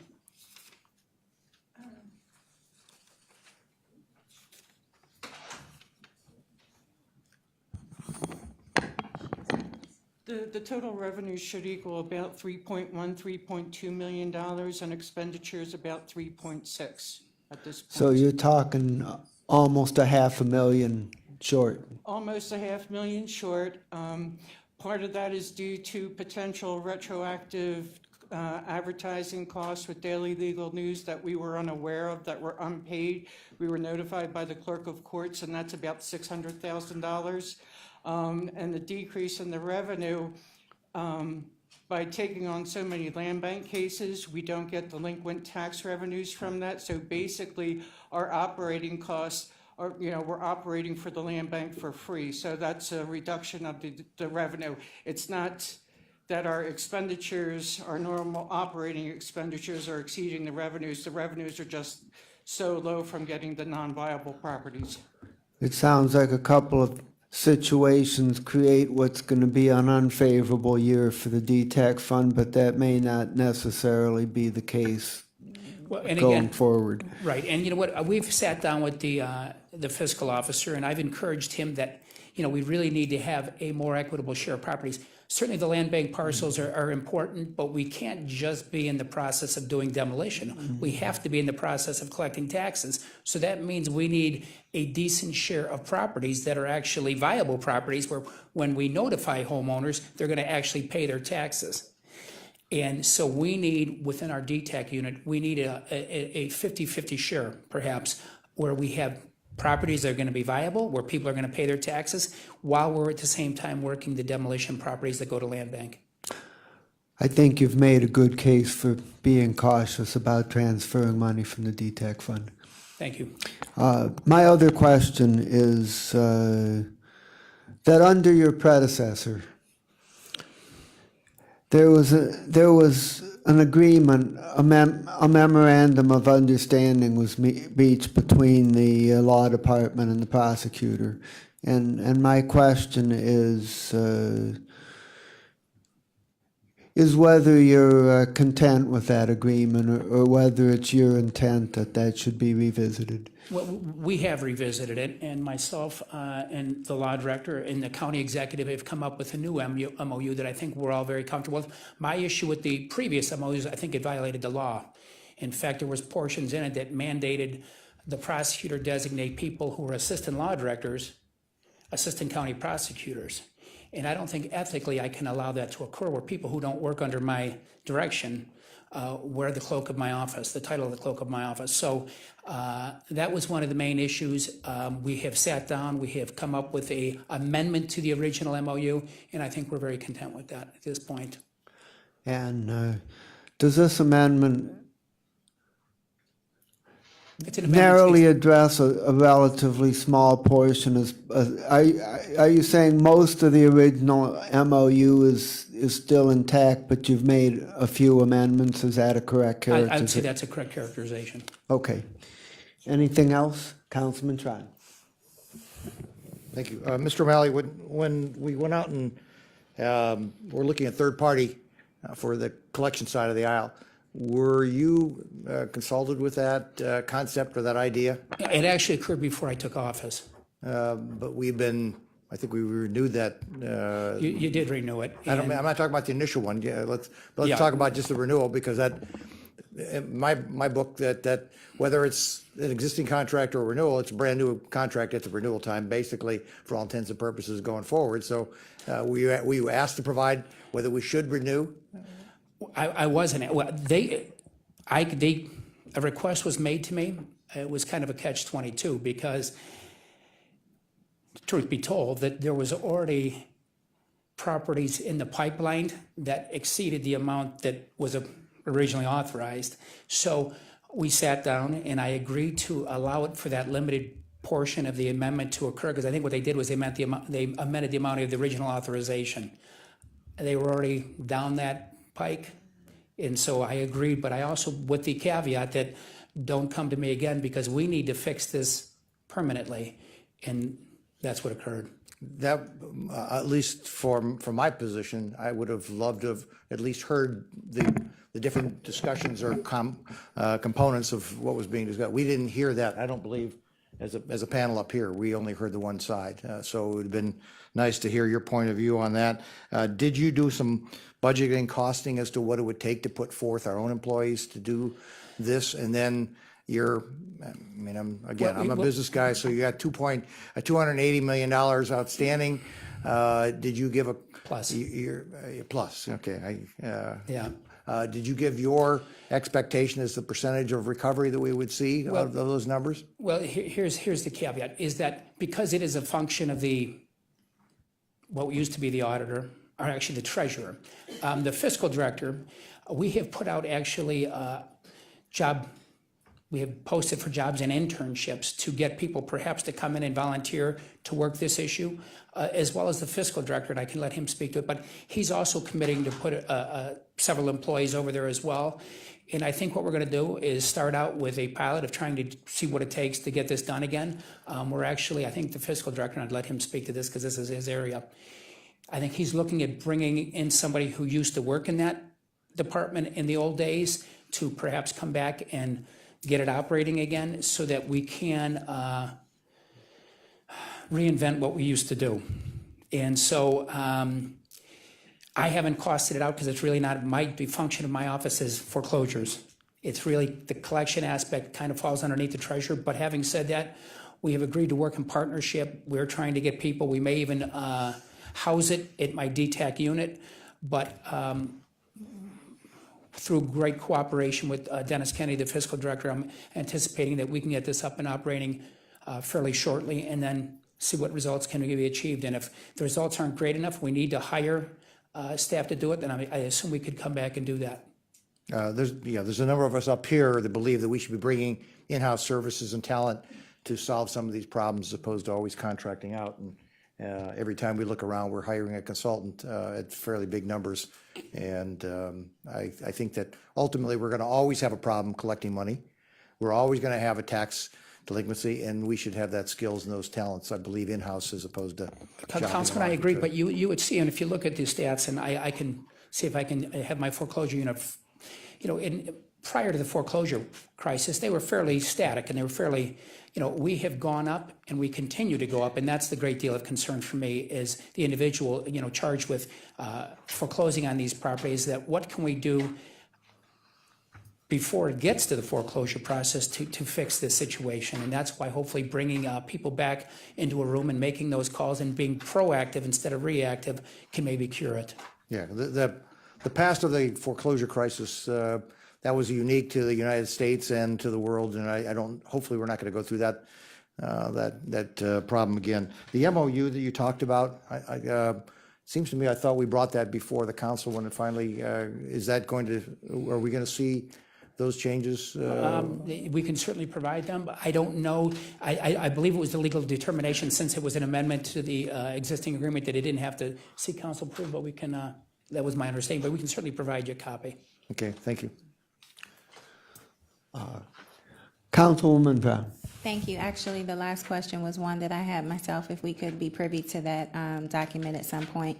I also wanted to know, I see that you have 2,096 foreclosures for 16 in non-HHF versus 857 in HHF. Can you touch on that abbreviation, non-HHS versus HHF? HHF is the hardest hit funds. Okay. And so I see we have an aggressive goal for 2018 of 5,000. Is that how are we coming up with that number? Is that an aggressive number, or is that based on historical data? Let me talk about the hardest hit funds. Certainly, the hardest hit funds are properties that are demolition properties that we can seek reimbursement back from the state of Ohio. You want to talk about your numbers? This is Colleen Majeski. She is head of my delinquent tax unit. Good afternoon, how are you? As far as foreclosures, last year we filed 3,011, and the year before that it was about 2,254. So we've added 12 additional staff since last year in order to meet the HHF, or the hardest hit fund, need, and that is money coming, being reimbursed right now through the land bank and enabling us to foreclose eventually on over 4,000 houses until the end of the funding, which will be December 31st, 2020. So it's a temporary source of funding for demolitions and for hiring in our office to accomplish about 1,500 extra foreclosures than what we would do normally in a year's worth of time. Okay, so just so we could, can you repeat those numbers for those for 17? Because we just have estimates for 17. I don't have actuals. So I would say we're going to be closer to about maybe almost 4,000 next year. We're going to have 3,700 done this year at least. Last year we had 3,011, and the year before that was 2,254. Okay, thank you. Thank you, Mr. Chair. Councilman Tron. Yes, Mr. O'Malley, you alluded early on in your remarks about increases and concerns that they were selectively provided. I'm not going to put you on the spot and ask you where those increases were, but and by individuals and departments, but I'm going to allude to the fact is those kind of things generally have a morale problem. They generate themselves into a morale issue. Are you seeing that within your department? Well, I can tell you it was my employees who brought the issue to me. I had no idea. That's a morale problem then. Thank you. To the prosecutor, for 2018, why are we targeting such a large increase in non-hardest hit fund foreclosures? Well, again, this goes back to replenishing the DTAC fund. If all we do is demolitions within the county, we're not collecting taxes because, as you know, when a parcel goes to land bank, there's no taxes to be collected. So again, it goes back to trying to divide it up in a way that we can collect taxes and be fair to our cities, especially those out in the outer rings that they deserve the money. We can't just focus on one brand of property, which is demolition. We have to collect taxes across the board because you need that additional revenue in so we can continue to do the land bank parcels that aren't generating any revenue. So we need a mixture just to make the whole situation viable. Okay, thank you. Seeing no other questions, thank you very much. Thank you. And we're going to hear one more very important, yes? Question, and it may be as simple as yes or no, and it might involve beyond Mr. O'Malley, maybe someone else can answer. Have we ever taken the approach that the city does as it relates to clearing up warrants and maybe putting out a mass call to people to say, if you're delinquent on your taxes, you can come to this place and we can set up a payment plan or arrangement to address that matter? Is that something we've done or something we would consider?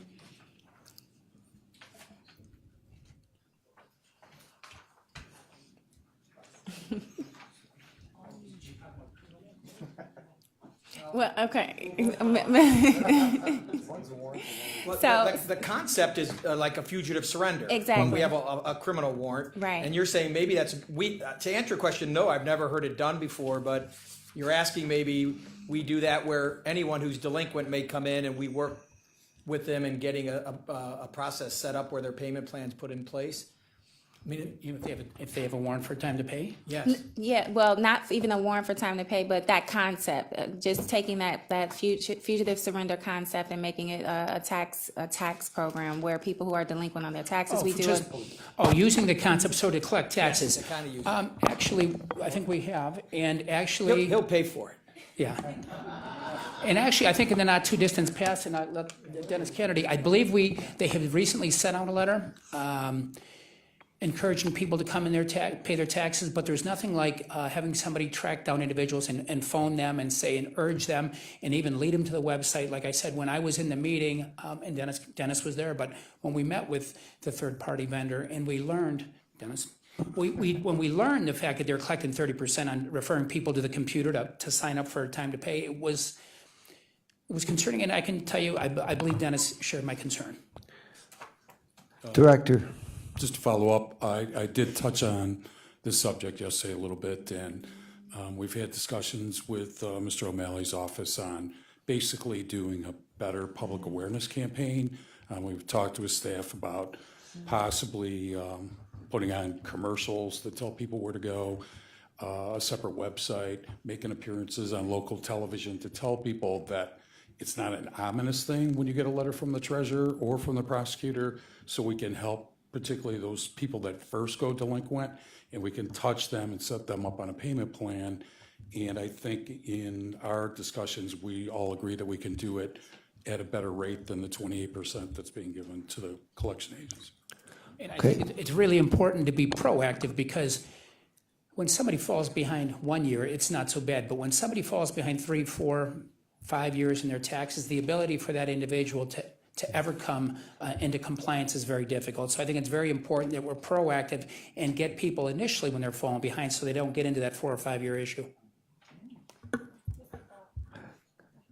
Councilman Tron. Yeah, Mr. O'Malley, as long as you open that door, because these are the kind of things that I really believe are operational, and electronics can produce a good result to be doing that. Are you engaged at all in the ERP system as to how it could be used to do this exact function? Because this is business. This is straight business collection stuff that's done every day in the other world that I live in. I am not engaged in how I believe that's the financial system that's being implemented. Yeah. I'm not aware. I have not been, in my 8 months, I've not had a reason or to become involved in that, because it's just not within my domain. But certainly, whether it's compiling a list of emails or other proactive measures when we're touching base with our constituents to attempt to get people at the least expensive way on behalf of, the Cuyahoga County, certainly I'm supportive of. And again, I really believe it's critical that we are out early before they fall too far behind, when it just becomes impossible to come current. Okay. Councilwoman Conwell. Yes, through the chair to the. Would you mind if I just added something? So recently, both the treasurer and the prosecutor's office went out to a mayors and managers meeting. One of the things we spoke with the mayors and whoever else attended there was giving them their delinquencies, letting them know the exact parcels that are delinquent, the amounts, and the list of who, in hopes that they will join us in sending out their own letters because they know their constituents best. They know which ones need help, and they know which ones maybe are just not paying because they feel like county does not collect taxes. So that's one of the efforts we've made. Yes, probably about 4 or 5 years ago, we had a settlement day in front of the judicial magistrates where we sat down and set mass hearings in hopes that people would come in and settle up their debts or get through the tax foreclosure proceeding, but mostly so people would appear and get on payment plans. So we're working on both those efforts and to help with the tax collection internally. And we did write a joint letter with the Cuyahoga County Treasurer's Office at the beginning of this year. So those people who were not sold to the tax lien, a certificate purchaser this year, which is tax ease, they were sent a letter from both the prosecutor and the treasurer stating that we would like you to come and pay. We would like to get you on a payment plan. And this is your opportunity before we would have to go to a foreclosure for you to come in and settle up and do that. So we are making some of those efforts. And I know the treasurer as well as ourselves are going out to community meetings more often and community events to try and bring that up to par and to have those talks and be more community friendly.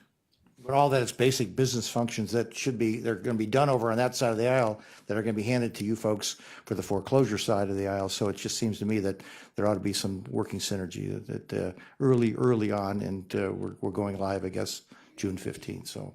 Yeah, and I can tell you, with the fiscal director, Dennis Kennedy, we have somebody who certainly, in my 8 months here, has been certainly willing to sit down and work with us through this problem as to what is the best way to solve it. And, that's all we can ask for. Thank you. Councilwoman Conwell. Yes, I'd just like to share through the chair to the prosecutor that preventative measures, I have had a conversation with the administration maybe earlier in the spring to assist property owners with notifications immediately when they miss their payment of taxes, kind of as a preventative measure, because we have this foreclosure stuff we're still trying to deal with, but we need to capitulate pretty much on the front side of it, because I don't believe that, I think it's after a year of them missing taxes, then they're made aware. If we have a system put in place, and hopefully ERP will play a role in that as soon as they miss on those first 6 months, notify the person or seek and see if they're dead, if they're deceased. All of our systems should be talking like that instead of just wasting money. So I have been working on that. Okay, thank you. Thank you. Okay, thank you very much. And we're now going to go to the Public Defender Commission. Mark Stanton, Public Defender.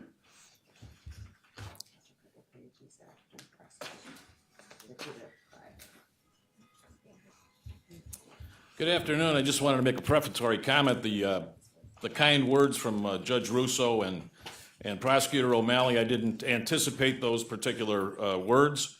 Certainly, I think I can prepare myself for the fact that they may not be repeated in the future, but quite honestly, after they were articulated, I felt 5'9", which is the first time in my life. Chairman Miller, Council President Brady, distinguished members of County Council, Mr. Triazzi, I would indicate that it is Mr. Triazzi's birthday as referenced by Judge Russo. I would also indicate to all of you here, I know you have great respect for Mr. Triazzi. I have spent a few birthdays with Mr. Triazzi over the years. And at a time when both of us had black hair and more of it, we probably would have been at a particular Mexican restaurant, which shall remain Villa Zapata on West 85th and Madison. Mr. Defender, Yes, could I remind you we're on a very tight schedule this afternoon? Certainly.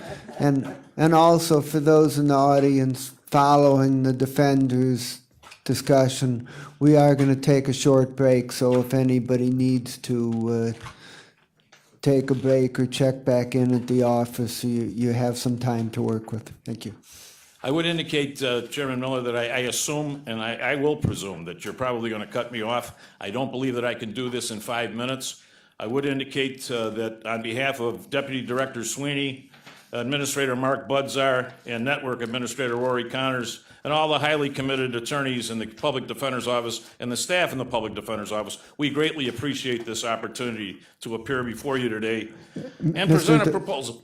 Mr. Defender, I'm willing to make a deal with you. Sure. I know that this is one of the most important items we have of discussion, and it's in dispute. So I'm going to give you 10 minutes, but please keep it in 10 minutes. Can you? I will do my best. Okay, thank you. And any judge here could tell you that I'll never make it. So the first thing, sir, and other individuals have said this, but when I was appointed on 5/1/17 to this position, I walked into that position, and I've been there 6 months, but within 6 days I could see that we were in trouble. We were in dire straits. I can also indicate to you that I don't know anything about a budget. I didn't know a budget from a widget. I knew about my own budget in private practice after 33 years. I can assure you that it wasn't very complex. So I was reliant, as we all were, upon a number of the people here. And I do want to commend, and I know I only have 10 minutes, but I do want to commend Joseph Nani, Trevor McAlure, Michael King, and Tiffany Burke. They've been consummate professionals throughout this process. Their insight has been extremely valuable to us. They personify the excellence and commitment of the entire County Council administrative staff. I'd also like to convey a personal note of gratitude to Maggie Keenan and Wendy Fine. They've never been too occupied with weightier matters than to meet with us. They've never placed us at the rear of the line. To the contrary, they've always provided time for us without limitation. They've always provided an uncommon depth of knowledge and assistance, and they've always demonstrated limitless patience to many of the questions that I had, which I'm sure were quite bewildering at times. I commend every one of them. They're consummate professionals. We did meet with Executive Budish on 2 occasions. I was very grateful for that opportunity. Mr. Triazzi was there, Ms. Keenan was there, and although he and I could not agree on his recommended budget, Executive Budish did indicate that he understood that I was compelled ethically to advance our argument to County Council. To that end, I, along with Deputy Director Sweeney, and all the public defender commissioners, most of whom are here today, as are many of the attorneys in our office, we sat down with all of you. You were gracious with your time. You were certainly insightful in many areas, and we appreciate that. You, most importantly, allowed us to permitted us to present a stark synopsis of our office's current status, which in truth is dire and inexcusable. Moreover, you provided us with the invaluable opportunity to illuminate the critical necessity for an immediate infusion of staff and resources into the PD office. And I would state to you at this time, please, any shortcoming, any inadequacies in funding in our office is not attributable 1 iota to this council or any member of this council.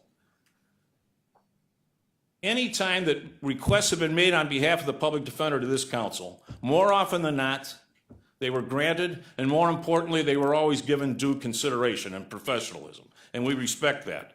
The pervasive problem is that those requests on behalf of the public defender were far too few in number, far too infrequent, and they were certainly far too insubstantial to a glaring degree.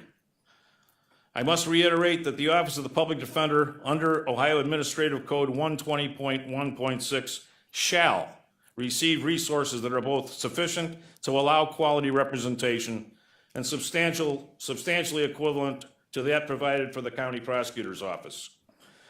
We provided, our inadequacy of funding is manifested in dozens of instances, and we've segregated into 4 categories: staffing, technology, training, and publications. I did, in fact, provide documents for county council. I've also gone over these numbers before, but I will try to highlight certain things which I think are relevant. From a staffing level, when you compare us to the prosecutor's office, and although you can't just compare numbers, the fact of the matter is we have 29 attorneys assigned in the felony division to 34 courtrooms. As of today, October 24th, we have 27 attorneys because 2 of them are on medical leave.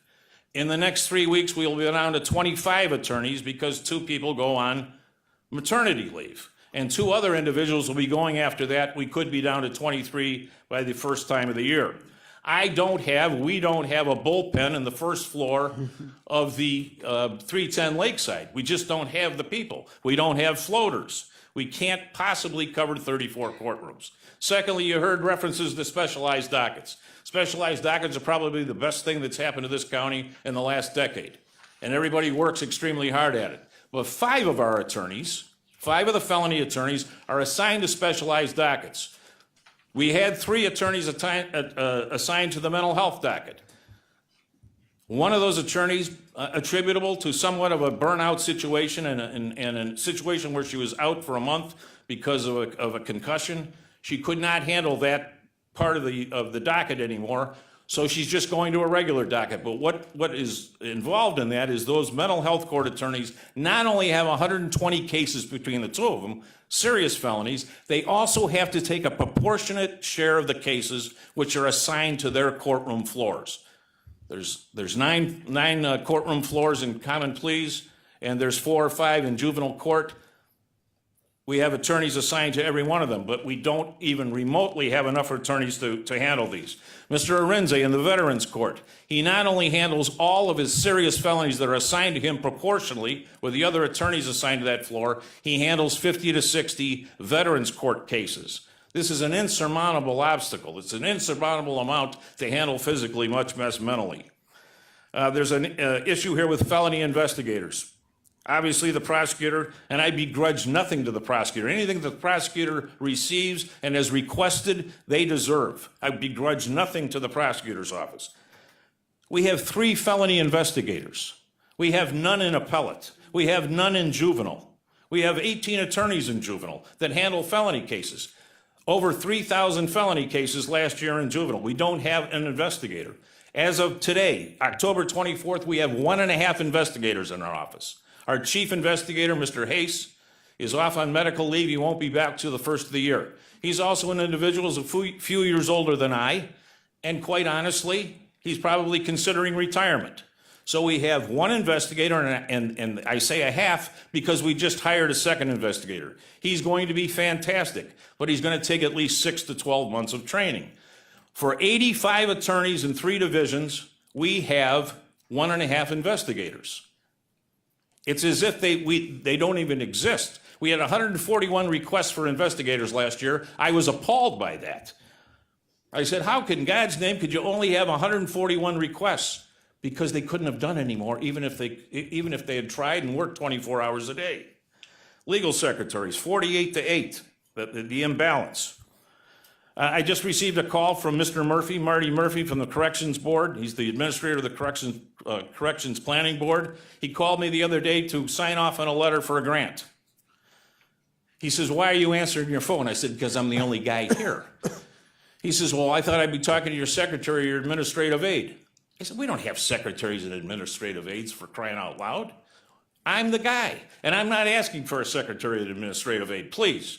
That's not what I'm presenting here. But what I am presenting, quite honestly, is I'm not that competent. I wish I had one. Truly, I do. I wish many of the people in our office had that type of support. We don't. Paralegals. We have 2 paralegals, none of them in felony. We don't have anybody to prepare trial handbooks and trial manuals and trial binders for our clients. We don't have anybody to set up the documents, to set up the exhibits, to present those exhibits powerfully in court. They're both assigned to the expungement division. Law clerks, we have 6 for 85 attorneys, which means you have to submit your request, and then it goes to the back of the line, and they get to you when they can. There's no such thing as an immediate request. There's no such thing as an emergency request. And believe me, having spent 39 years as a trial attorney in various courtrooms throughout this and other states and through federal court, sometimes you have emergency situations. You need a law clerk. We don't have one. From a technology standpoint, and I discussed this with many of you previously, Mondo pads, one of the great devices ever to be produced for courtroom tactics. The prosecutor's office, as they should, have a Mondo board on every courtroom, on every floor in common pleas court and on every floor in juvenile court. They also have one in their office to train other individuals and to present their witnesses and prepare their cases. You can put every exhibit and every piece of evidence that's salient in the case on those Mondo boards. How many do we have? Zippo. We don't have any. We can't train anybody. We can't present our witnesses. We can't show our defendants exactly what, our clients exactly what that evidence will present. It's inexcusable. From a computer standpoint, thank you for that one-time request. We now have 39 laptops that were ordered last year. We still have more than 50% of the attorneys in our office without adequate computers. No one in juvenile court has received a computer in this millennium, I believe. I'm exaggerating, but it's certainly been close to 10 years. They don't even have a case management system in the juvenile court at this particular time. Color printers. We don't have a color printer in juvenile. We don't have a color printer in appellate. We have to have basics such as this. I had those things in my own office and I was by myself. Pardon my indignation. From a training and staff development, we presented numbers to you. The prosecutor's office between 2014 and 2016, $455,000. Every dollar well spent. There should be training to that extent. We have an obligation to train our people to that extent. In that same period of time, the public defender spent $21,456. The ratio is 22 to 1. It's not only incomprehensible, it's inexcusable. If you just look at 2016 alone, $4,870. All of us, prosecutors, public defenders, defense attorneys, every attorney in the state of Ohio is mandated by Rule 10 of the government rules of the bar of the Supreme Court, you must attend 24 hours of continuing legal education every 2 years. Mr. Tuma, you know that. This entails going to as many seminars as possible. At $4,870, we could not, and I don't know who went, but you could not have sent 10 attorneys out of 85 to a seminar and have them spend one night overnight. What about the other 75 attorneys? You couldn't even send 10 for that period of time. And deals were being made in our office that if you go to the seminar, you pay for the seminar, we'll pay for the lodging, or we'll pay for your... You can't negotiate something like that. For one, it's in the contract that these things are supposed to be covered. And secondly, we're in peril with the Supreme Court. Legal resources and publications. And I discussed this with Mr. Tuma when I met him. Yes, we're in the digital age. But I guarantee you folks that when you're in the throes of a murder trial, a rape trial, a burglary trial, whatever serious felony it is, you better have a criminal manual with you. You better have the Ohio Rules of Evidence with you. You can't be looking at a computer and finding it. You have to have it dog-eared and earmarked, and you have to be able to go to those areas. This is indispensable. This is the lifeblood of trial work. The prosecutor's office dutifully orders 180 Ohio criminal law handbooks, 90 Ohio evidence handbooks, 90 Ohio search and seizure handbooks. Since the year 2006, the public defenders didn't order one book. I had more books in my private library that I brought into that office on May 1st than the entire library for 85 attorneys in the public defender's office. If anybody knew about this, if the Supreme Court knew about this, if our clients knew about this, you think they'd be a little disillusioned? We provided a historical budget comparison to you. As Judge Russo, who will never be Mr. again, indicated, there has been a flat line from the prosecution, from the public defender. We've shown you here this beautiful little historical budget comparison. There is an ascent, a physical ascent of the prosecutor's budget, and it should be that way. There's a flat line for us. I would also ask you to look at the county cost, which is the most important aspect of it. We've also presented you with a county cost number-wise from 2007 to 2018, or what's projected. What I would indicate to you that if you look from 2010 to 2016, on the far right column, county cost, you will see that during that 7-year period of time, the county cost was less than it was in 2007. The aberration was 2008 and 2009, where it was a bump because there was a private resource company, the Archer Study, which provided a retroactive pay boost to the public defenders, and it was done over a period of 2 years, and that's why that was that aberration. If you look at it, it has descended, the county cost has descended almost every year, and the state reimbursement has gone up every year except for last year. I would just ask you to look at 2016. If you look at the prosecutor's budget of close to $34 million, the public defenders is $11,730,000.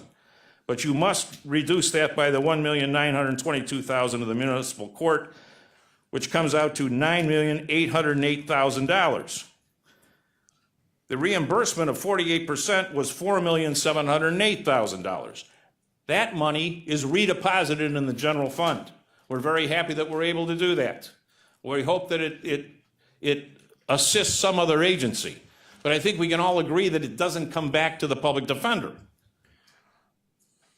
I would be hard pressed to, and I don't mean to be sarcastic or ironic, but it is ironic, is if I can help the prosecutor in some regard. Mr. O'Malley's a highly professional individual. I like him personally, I respect him professionally. But I really don't want the money from the state public defender going to the prosecutor. We're trying to close the gap, not widen the gap in the disproportionate amount of resources that are assigned to us. The caseloads of our attorneys, folks, I'm not going to belabor this, but I would say that in the felony division, certainly in the juvenile division, the people in the juvenile division are handling 2 times the maximum caseload that they should handle. The appellate division has had no new hires in 10 years, and yet they are doing 2 to 3 times the amount of work they did a decade ago. Post-conviction, expungement. So they sit as co-counsel at my request with felony attorneys because we need to fill those holes. They do an enormous number of motions for jail credit, judicial release, driver's license privileges, all these things that the private attorneys should do but oftentimes don't do once the case has been terminated. I would indicate to you from a cost-saving standpoint what we've provided through State Public Defender Tim Young. If we were on ProWare, if our case management system for the felony division was on ProWare, the implementation of that system would be $600,000 to $900,000. Over and above that, the maintenance fee would be $250,000 a year. But because we have what's called OPD online, it wasn't a cent, it didn't cost the county a cent, nothing for implementation, and $500,000 for management and maintenance has been eliminated. That's a huge cost savings. Secondly, training and seminars. When I came into this office, I asked Mr. Thompson, who was the felony division chief, I asked him to become the director of attorney training. He accepted that, he embraced the role. We have conducted 6 in-house trainings in the 6 months. We conducted a seminar for the entire criminal defense bar. We got CLEs for that. This is saving money for others and doing a great benefit for the community. We're not sitting on our hands. We're trying to pursue grants. When I walked into that office, I said, well, where's the grant people? Of course we didn't have a grant person. So we're doing that. But of course I had to ask an appellate attorney, Paul Kuzman, would you please take on a 3rd duty and become the grant guy? And he's done so. Bottom line here, I cannot in good conscience, our attorneys work 60 to 65 hours a week. And they're not working on writing wills. They're preparing serious felony cases, murders and rapes and burglaries and ag robberies and conspiracies. This is a burnout situation. 5 attorneys have been redirected to other divisions since I've been there since May 1st because they're simply overwhelmed by trial after trial after trial. They sacrifice their family life, they sacrifice vacations, they do it. Not once has an attorney from the public defender's office come to me and asked for increased compensation. Not once has an attorney from the public defender's office come to me and asked for a reduced caseload. They've asked for requests for resources, for Mondo pads, for training and seminars. And I can say to you, I cannot in good conscience demand a greater commitment from them. I cannot in good conscience demand that they become more diligent and I cannot in good conscience demand and encourage them to wait 2 more years and be patient when they've been waiting for 15 years. When you look at the perspective of judges, a specialized docket, and this is probably the last thing I can do, and I appreciate Mr. Miller, Chairman Miller, the opportunity to address these. The specialized dockets are wonderful. But here's the words of Judge Joan Sonnenberg and Judge Michael Jackson. Judge Joan Sonnenberg does drug court, recovery court. Current funding is clearly insufficient to support our treatment and mental health programs and ensure the continued participation of the public defender. It is untenable that one public defender can properly and effectively handle the caseload. That being said, it is unfathomable that Mr. Kelly can assume additional responsibilities. When that new drug court comes in, and you have 2 additional probation officers and 2 additional case managers, and a supervisor will be assigned to each one of those drug courts. That's 8 people. There's only 1 public defender. Where's the commensurate funding for the other public defender to handle those caseloads? It's not there. Judge Jackson of the Veterans Court. On a daily basis, I see the prosecutor's office using modern technology in trials and processing criminal cases. The public defender's office is woefully behind in modern legal technology, and the difference harms those hardworking, dedicated public defenders. It is a roadblock in representing their clients. These are candid words. Those judges are not inordinately loyal to us, but they recognize our plight, and more importantly, they recognize the plight of our clients. And I ask you folks, what if our clients were privy to these letters? What if our clients read those letters and saw those words from those judges, in whose hands their fates may be determined and sealed? Can you possibly gauge the depth of their disillusionment? Can you possibly gauge the depth of their fear, if not unbridled terror, if they saw those words? And how do we as public defenders, how do we as their supposed protectors, how do we provide them reassurance when they are denied an investigator, when they are denied a view of the evidence because we don't have a Mondo pad, when they stand up and they sit in a courtroom, when their entire life is on the line, and they stand up and see all those competent individuals from the county prosecutors stand up and make a compelling, powerful argument using a Mondo pad, a $5,800 Mondo pad, and the public defender stands up and makes an argument on a 38-cent legal pad. Inadequate? Insufficient? Incompatible with common sense and decency and propriety and effective assistance of counsel? There isn't any argument here. A frustration of our attorneys is incalculable, but frustration is not productive. And they also know, the attorneys in our office know, that it's transcended by a daily realization of honor and inability to represent our clients in the most basic manner, despite the guile, grit, and passion which we dedicate to each and every case. I'm not being dramatic. We are paddling furiously each and every day to keep our heads above water. I'm not requesting a yacht. I'm not requesting a nice little motorboat with a motor. I'm asking you to just give us a stable raft and give me a few dependable oars to give to some new attorneys and some new staff people so we can turn this thing around and start moving forward, going downstream instead of upstream for the last 15 years. If I may just have a minute. I just read an article the other day written by what I consider one of the great commentators on the human condition, David Brooks, from the New York Times. He was talking about John McCain's commitment to the ideals in our society. The fact that he's one of the few remaining politicians who understands the nobility of institutions, the nobility of being an honorable citizen. And he stated, most moral education happens by power of example. We publish the book of our lives every day through our actions. And through our conduct, we teach each other what is worthy of admiration and what is worthy of disdain. And I say to all of you, our motivation is not to be admired by our clients. Our motivation is to represent them and protect them to the fullest of our abilities so that they are not filled with disdain. I think it's a very simple motivation. So I'm asking all of you, if you please would, please get behind us. Please give us a little nudge from behind. If you can provide us with that, with those resources, if you can just move us forward so that we gain some momentum for the next 6 to 8 years, I can and do provide you with the most solemn promise that the attorneys and staff of the Public Defender's Office will vindicate your decision in that regard in every respect on each and every day for the indefinite future. I'd be happy to answer any questions. Okay, we're gonna take a short break, and we're gonna come back at about between 3:20 and 3:25. Thank you, Thank sir. you very much.